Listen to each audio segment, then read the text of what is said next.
Alright guys, it's me the Tycoon, coming back to you with another review, and this is of Dune Part 2. Now this movie is 2.5 hours long, or in Bollywood's terms, it's a very short movie. But at the end of the day, it's a fantastic movie which has been out there. Having said that, it is a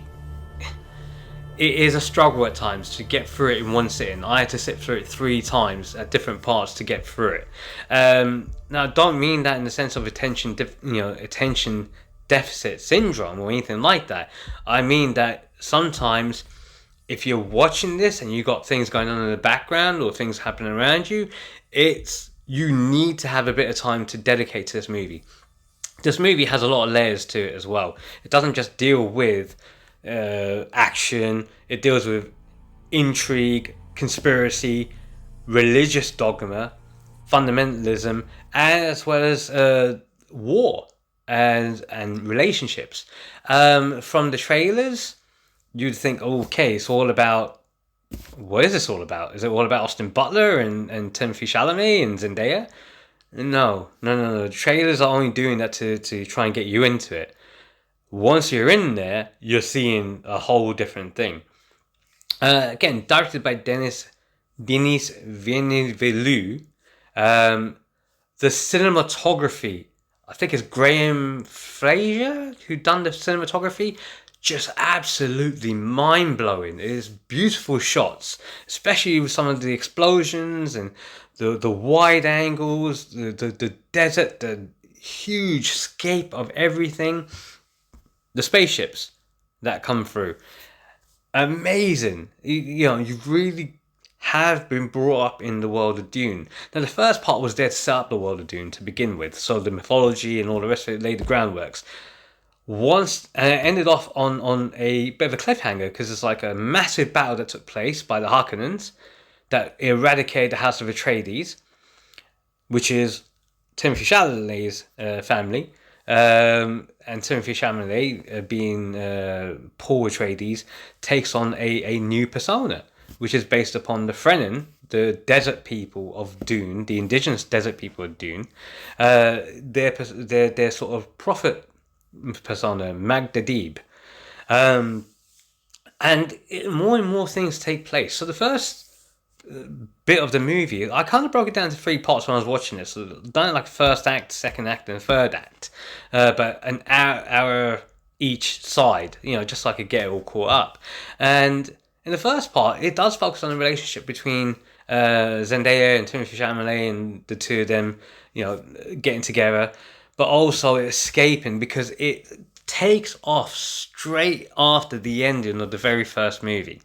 So it's like there's been no rest at all, just going straight into it. And you've seen how they are, trying to survive against the Harkkonnan, who are literally relentless in trying to eradicate all of this, the entire house and the Fremen, because of one thing: spice.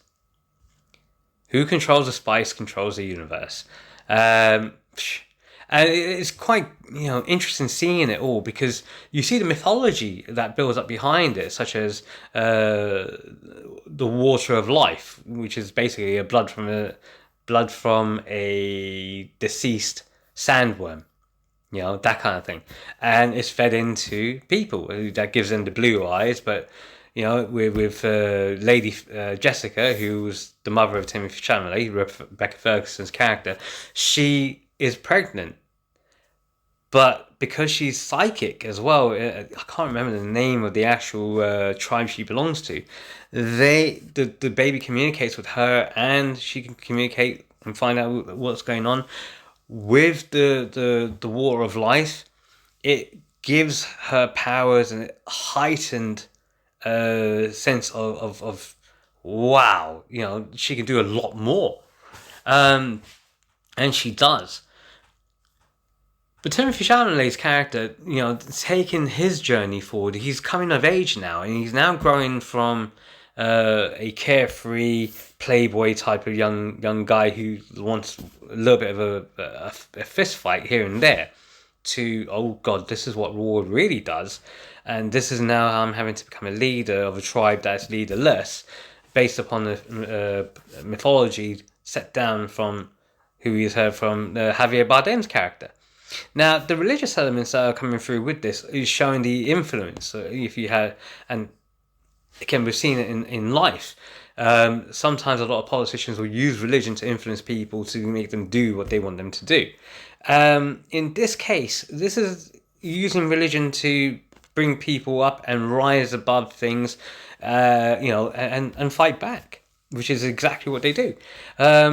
But there is a lot of similarities, and I think when you watch the movie, you will see, like Javier Bardem getting down and doing his prayers. They're all doing the prayers like the Muslims, when they do sajda and ruku and all the rest of that kind of stuff. So you kind of see that there's like the Arab tribes. It's a weird way of putting it, but that's, I think, what they were going for. And even with some of the eradication done by the Harkkonnan, I think that they're trying to make it out in some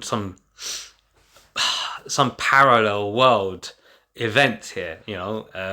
Whichever way you want to put it, you see it for yourself. If I say Israel Gaza would be the most relevant to this, because when I was watching it against TikTok videos, very similar. Just going about destroying things, but and again, all in the name of spice, because that's what it's all about.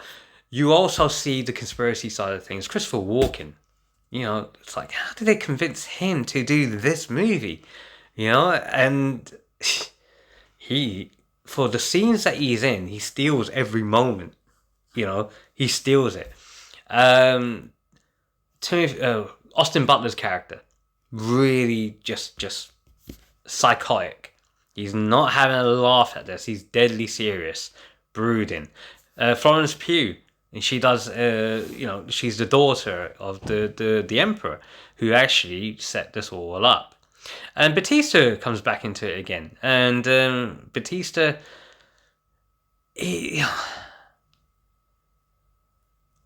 they should have given him more.